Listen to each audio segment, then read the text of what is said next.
Queridos hermanos y amigos que nos están viendo a través de este medio, reciban un cordial saludo de parte de la Iglesia de Cristo en Linden, West New York, acá en Nueva Jersey. Quiero compartir con ustedes en esta oportunidad una pequeña reflexión de la palabra basada en el libro de Hechos capítulo 16, en su verso 16 al verso 33. Y he titulado esta reflexión bendición en tiempo de aflicción. Y vamos a ir a la lectura bíblica, que dice de la siguiente manera. Hechos capítulo 16, versos 16 en adelante. Aconteció que mientras íbamos a la oración, nos salió al encuentro una muchacha que tenía espíritu de adivinación, la cual daba gran ganancia a sus amos adivinando. Esta, siguiendo a Pablo y a nosotros, daba voces diciendo: estos hombres son siervos del Dios Altísimo, quienes os anuncian el camino de salvación. Y esto lo hacía por muchos días, mas desagradando a Pablo, este se volvió y dijo al espíritu: te mando en el nombre de Jesucristo que salga de ella. Y salió en aquella misma hora. Pero viendo sus amos que había salido la esperanza de su ganancia, prendieron a Pablo y a Silas y los trajeron al foro ante las autoridades, y presentándolos a los magistrados dijeron: estos hombres, siendo judíos, alborotan nuestra ciudad y enseñan costumbres que no nos es lícito recibir ni hacer, pues somos romanos. Y se agolpó el pueblo contra ellos, y los magistrados, regándoles las ropas, ordenaron azotarles con varas. Después de haberles azotado mucho, los echaron en la cárcel, mandando al carcelero que lo guardase con seguridad, el cual, recibido este mandato, los metió en el calabozo de más adentro y les aseguró los pies en el cepo. Pero a medianoche, orando, Pablo y Silas cantaban himnos a Dios, y los presos los oían. Entonces sobrevino de repente un gran terremoto, de tal manera que los cimientos de la cárcel se sacudían, y al instante se abrieron todas las puertas y las cadenas de todos se soltaron. Despertando el carcelero y viendo abiertas las puertas de la cárcel, sacó la espada y se iba a matar, pensando que los presos habían huido. Mas Pablo clamó a gran voz diciendo: no te hagas ningún mal, pues todos estamos aquí.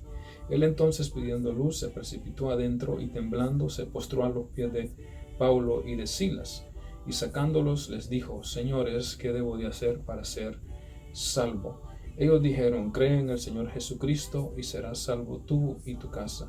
Y les hablaron la palabra del Señor a él y a todos los que estaban en su casa. Y él, tomándolos en aquella misma hora de la noche, les lavó las heridas, y enseguida se bautizó él con todos los suyos. Palabras de Dios. Vemos aquí un relato importante que llama mucho la atención, y es una situación donde a Pablo y Silas les toca pasar un momento realmente desagradable, un momento realmente doloroso. Dice el relato que mientras ellos iban a la oración, les salió una muchacha, y esta muchacha tenía un espíritu de adivinación que la controlaba, que la manipulaba y que hablaba a través de ella, ¿verdad? Y podía adivinar y daba voces diciendo: estos hombres son siervos del Dios Altísimo. Evidentemente, Pablo y Silas eran siervos del Dios Todopoderoso.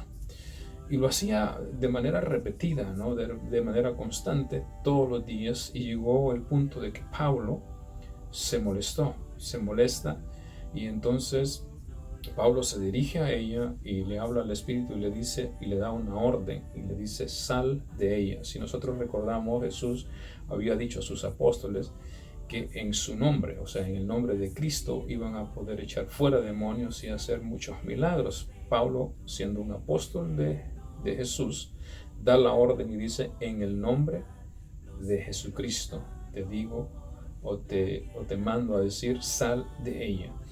Y el espíritu inmediatamente salió de la joven, ¿verdad? Salió de la joven, y la joven quedó liberada de aquella esclavitud en la que vivía. Y es lamentable que lo que acontece después, ¿verdad?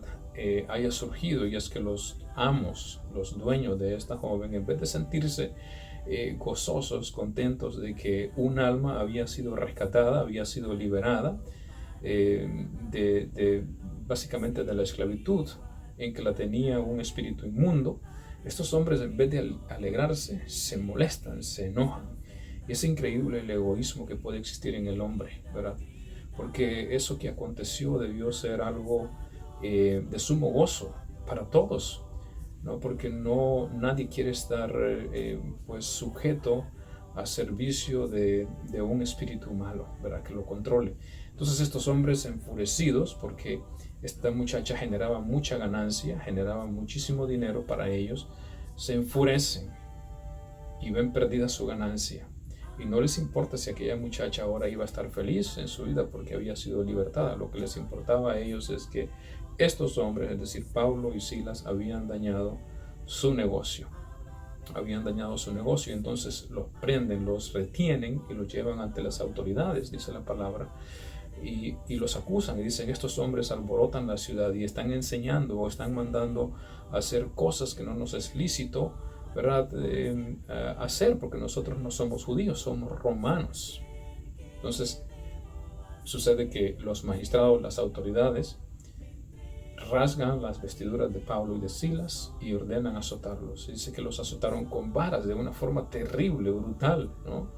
Y fueron lastimados de tal manera que básicamente quedaron muy lastimados. Y aparte de eso, los magistrados dan la orden que no solamente se les azote, sino que también los metan presos y los aseguren de una forma que no se puedan escapar. El carcelero los lleva, ¿verdad? Y acata este mandato a la perfección y dice que los metió en lo más profundo de la cárcel, y no solamente hizo eso, sino que también les ató sus pies al cepo. Estando allí, puedo imaginar yo a Pablo y a Silas muy tristes, muy dolidos, muy acongojados. Y algo que admiro, ¿verdad?, de este relato es la actitud con la cual ellos afrontaron esta situación. Y es que como humanos ellos tenían todo el derecho de poder quejarse ante Dios, de poder reclamarle, de poder decir: Señor, pero ¿por qué nos pones en esta situación? ¿Por qué nos pasa esto si nosotros no estamos haciendo nada malo? Evidentemente no estaban haciendo nada malo, estaban cumpliendo con la voluntad de Dios y estaban haciendo lo que era. Tenían todo el derecho de poder reclamar, pero no lo hicieron de esa forma, sino que su actitud fue una actitud diferente. Nosotros en la situación de ellos como humanos, quizás nos hubiésemos puesto el grito al cielo y hubiésemos dicho: Señor, pero si esto es lo que implica servirte, nosotros hasta aquí llegamos, no queremos este tipo de cosas, porque nadie quiere pasar por sufrimiento. Pero la actitud de ellos es digna de imitar. Y dice la palabra que Pablo y Silas oraban, o sea, estando en su tristeza más profunda, lo que ellos hicieron fue orar. La palabra dice que si nosotros estamos afligidos, que si alguno está afligido, dice, entre vosotros haga oración. La oración tiene un poder sumamente eficaz, porque cuando estamos en profunda tristeza, lo que la oración hace es que trae consolación, porque nos estamos comunicando con nuestro Padre Celestial y Él nos da fortaleza. Entonces ellos dicen que fueron al Padre en oración, presentaron lo que había acontecido y recibieron de cierta forma consolación. Fue como un bálsamo para sus vidas que pudo calmar aquel dolor que sentían en su cuerpo a causa de los azotes que habían recibido con estas varas, ¿verdad? Entonces, ¿qué fue lo que produjo la oración? Produjo en ellos contentamiento, produjo en ellos gozo, porque se sintieron gozosos de haber sido maltratados por causa del nombre del Señor. Entonces, ¿qué es lo que produce el gozo? La palabra también enseña y dice que si alguno está alegre entre vosotros, cante alabanzas. Entonces ese gozo, esa alegría que sentían por haber sido golpeados por causa del Señor, produce que ellos estén cantando alabanzas en vez de estar renegando, en vez de estar quejándose del Señor. Entonces vienen y adoran al Padre, le adoran con alabanzas y empiezan a cantar himnos. Y dice que los presos los oían. Lucas no relata que el carcelero los estaba escuchando, pero yo puedo concluir que sí, ¿verdad? Que este hombre también estaba escuchando la adoración que ellos estaban haciendo a Dios Padre. Y aquí es donde viene, hermanos, la bendición. Bueno, el sufrimiento primero de Pablo y Silas produce que ellos fueran a Dios en oración, produce que ellos se alegrasen por haber sido tenidos, ¿verdad? Por haber sufrido por el Señor, por causa del Señor, por estar haciendo su obra. Entonces, esto produce la bendición, y la bendición en este caso no fue para Pablo y Silas, sino que fue para otra persona. Y es que las circunstancias, hermanos, que nosotros a veces pasamos, Dios las puede utilizar para bendecir a otros, las puede utilizar para el favor de las demás personas. El carcelero, ¿verdad?, recibe una bendición. Cuando Pablo y Silas están en esto cantando alabanza, dice que de repente vino un gran terremoto. Es decir, Dios no se olvidó de Pablo y de Silas, no. Dios no se olvida de sus hijos. Por muy mal que la estemos pasando, el Señor siempre está ahí. Entonces Dios se acuerda de ellos, envía este terremoto de una magnitud terrible que fue capaz de remover la simiente de la cárcel, y las cadenas de los presos, dice que se soltaron, las puertas se abrieron y todos podían escapar. Sin embargo, no lo hicieron. Se permanecieron ahí. Cuando el carcelero se despierta, este hombre iba a matarse, iba a quitarse la vida, sacó su espada y se iba a matar. Pero Pablo lo detiene y le dice: no te hagas ningún mal, porque todos estamos aquí, ninguno se ha escapado. Este hombre, al escuchar esto, va donde ellos, se postra donde ellos y dice: ¿qué debo de hacer para ser salvo? Miren qué pregunta tan importante. Pregunta: ¿qué debo de hacer para ser salvo? Y la respuesta que se le dio es: cree en el Señor Jesucristo y serás salvo tú y tu casa. Serás salvo tú y tu casa. Esa es la pregunta que todo mundo debería de hacerse, o debe de hacerse. ¿Qué debo de hacer para ser salvo cuando nos encontramos en situaciones complicadas? Cuando tú, amigo que nos estás viendo y aún no has conocido del Señor, te encuentres en situaciones complicadas, busca de Jesús. Jesús es el único que puede darte libertad, porque Él tiene ese poder para libertar al hombre del pecado y darte una vida nueva. Entonces, la pregunta de este hombre fue muy importante. Dice que Pablo y Silas le dan la respuesta: cree en el Señor Jesucristo y serás salvo tú y tu casa. Fíjese qué bendición más grande. No solamente iba a ser salvo él, sino que también su casa. Porque cuando una persona conoce al Señor, también los que le rodean de cierta forma lo van a conocer, porque van a ver el cambio en esta persona. Entonces dice que le anunciaron el Evangelio, le hablaron de Jesús, le predican acerca de Jesús, y este hombre lo lleva a su casa, les lava las heridas, porque de la golpiza terrible que habían recibido estaban heridos, estaban ensangrentados. Les lava las heridas, y Pablo y Silas le hablan la palabra a él y a los que estaban en su casa. Y entonces dice que en esa misma hora descendieron a las aguas del bautismo. El carcelero de Filipos se bautizó, y no solamente él, sino que también toda su casa, y recibieron esta gran bendición. A veces nosotros, hermanos, nos encontramos en diversas circunstancias, en pruebas terribles, en situaciones que muchas veces perdemos el empleo, perdemos a un familiar,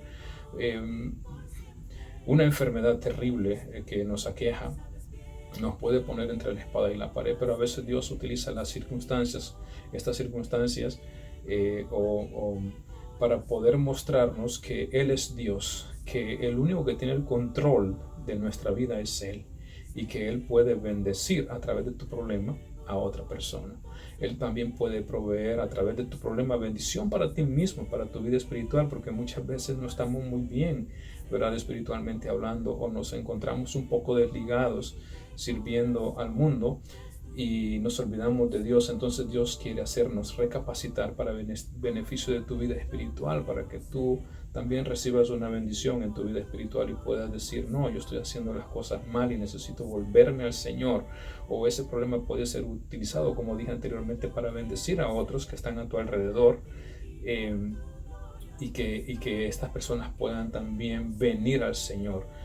Mantente fiel, sé fiel al Señor, no importa la circunstancia que estés pasando, sé fiel al Señor, y el Señor te va a sacar de ella en victoria, y tú vas a poder dar testimonio de ella, de eso a otras personas, y quizás esas otras personas van a venir a los pies del Señor. Y tú, amigo, que puedas estar escuchándonos en este momento o viéndonos a través de esta plataforma, si tienes problemas, recuerda que el único que puede solventar tus problemas y que te puede traer al camino de salvación es Jesucristo. Yo soy el camino, la verdad y la vida, dice el Señor, y nadie viene al Padre si no es por mí. Dice que si oyereis hoy mi voz, no endurezcáis vuestros corazones. Es decir, si escuchas hoy la voz del Señor y sabes que el único que te puede dar salvación, esperanza en estos momentos difíciles que el mundo vive es Jesús. Y Jesús está ahí para bendecirte, para cuidar, para salvarte no solamente a ti, sino también a tu familia. Esta meditación es muy importante y espero que sea de utilidad para todos ustedes. Si tú, hermano, estás pasando por situaciones difíciles, pon todo en manos del Señor y el Señor te va a guiar, el Señor te va a rescatar, así como rescató a Pablo y a Silas, porque ellos después, sigue diciendo la Escritura, que quedaron libres, fueron libertados. El Señor hizo un milagro y también trajo bendición a la vida del carcelero de Filipos. El Señor puede hacer el milagro también en tu vida y puede traer bendición que estén a tu alrededor. Así que ánimo, ánimo, hermano, no estás solo, ánimo, joven. Los problemas tienen solución si tú buscas a Cristo Jesús y le eres fiel. Que Dios me los bendiga y espero que esto sea de bendición para todos. Gloria a Dios, gloria a Dios.